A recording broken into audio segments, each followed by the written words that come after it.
پریشانیوں، الجھنوں، مصیبتوں سے نکلنے کے لیے سورۃ مزمل کا بہت ہی پاورفل عمل ہے۔ یہ بہت ہی پاورفل وظیفہ ہے، کاروبار کی ترقی کے لیے، بندش کے لیے، ہر طرح کے مسائل سے نکلنے کے لیے۔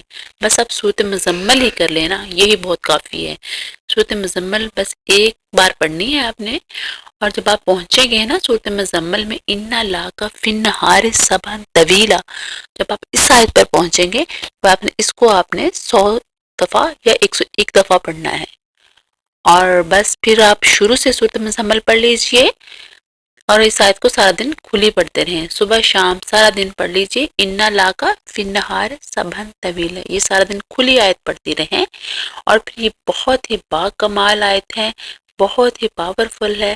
یہ چھوٹی سی آیت ہے، اگر آپ اس کو یاد کر لینا یہ تو بہت فائدہ مند ہے آپ کے لیے، رزق کی ترقی کے لیے، رزق کی وسعت کے لیے، ہر طرح کی الجھنوں، مصیبتوں، پریشانیوں سے نکلنے کے لیے بہت ہی بامثال وظیفہ ہے۔ رزق کے بند دروازے کھل جائیں گے، اور دولت اور کاروبار میں ترقی کے لیے یہ بہت ہی باکمال ہے، اور ہر ضرورت غائب سے پوری ہوگی، زندگی میں وسعت، برکت اور رحمتیں نازل ہوں گی۔ یہ تسبیح بہت باکمال ہے، سارا گھر پڑھ لے، اگر ایک فرد پڑھ سکتا ہے ایک پڑھ لے، سارا گھر پڑھ لے تو زیادہ سارا۔ لوگ پڑھیں گے تو زیادہ فائدہ ہوگا۔